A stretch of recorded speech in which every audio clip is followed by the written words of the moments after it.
Hello, it's Lisa Spangler with a video for Hero Arts. Today I'm going to be sharing different things that you can do with the new DIY message blocks and daubers.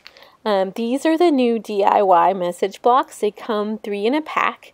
And I wanted to point out one side has rounded edges and then one side has straight edges. And you have like different things that you can do with either side. I like using the side with the sharp edges because you have more room to work with. The rounded edge takes up a little bit of the space. And here are the colors of daubers that we're going to be using.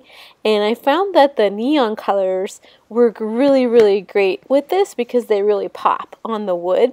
But I've also found some techniques using the white Hero Arts dauber that make the more traditional colors really pop and give you different looks with those as well.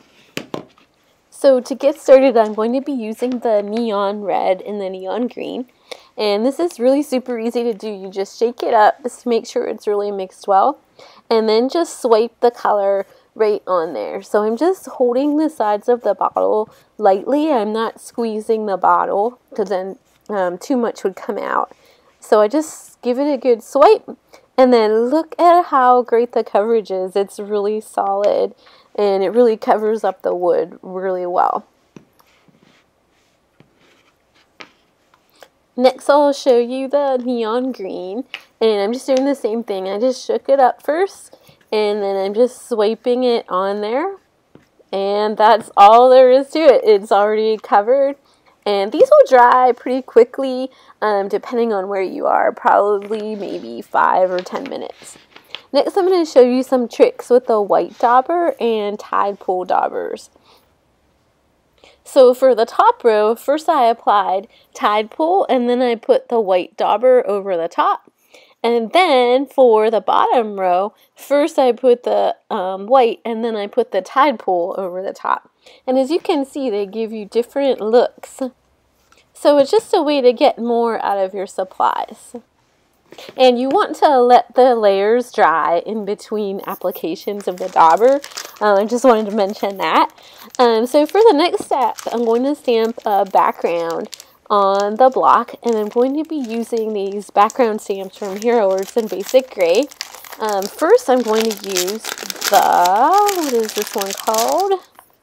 This is the Leaves, Berries, and Branches.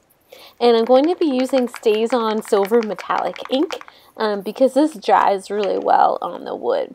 So if you've never used the StazOn metallic colors, it comes with like this little spatula, and you really want to shake this up, and you want to take the little spatula and just spread the ink on the ink pad just like this.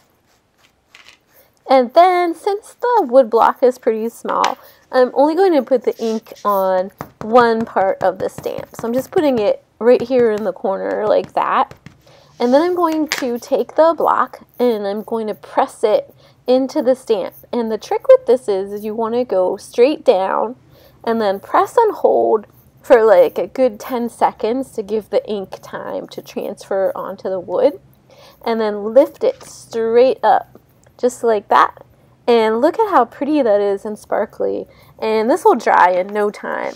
So in between stampings, you want to apply some more.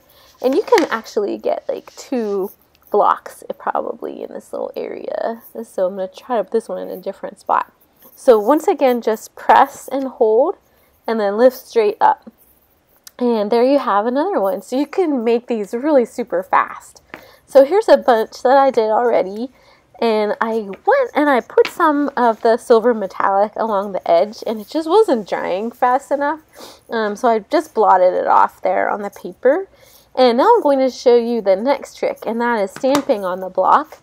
And for this, I am using the Hero Arts black ink, and I'm using these 2 sets. First, I'm going to be using the ampersand from this set of the Good Stuff by Basic Gray. And then I'm going to be using the sentiments from the Christmas Crystals set. So when you stamp on wood, you want to do the same thing once again. You want to stamp straight down and then lift your stamp straight up after you've held it on there for a good 10 seconds or so. So here you can see I pressed it down there and I'm holding it there for at least 10 seconds, and this will give the ink time to transfer to the wood. And then after I've pressed it on there, I'm going to lift it straight up. And sometimes your stamp will actually stick to the wood block, and that's kind of cool. But look at how pretty that is and how well it covers up the wood and everything on there. So now I thought I'd walk you through my finished project. So I went ahead and I stamped Peace and Love from the Christmas Crystal set. And look at how sparkly and pretty this is by the candlelight. I just love this. I think it's really peaceful. And you can't see it really well in this picture, but you can see here how the silver still shows through. And then to finish it off, I wrapped the edges with gold glitter tape, and I sponged some black ink along the edge of the block.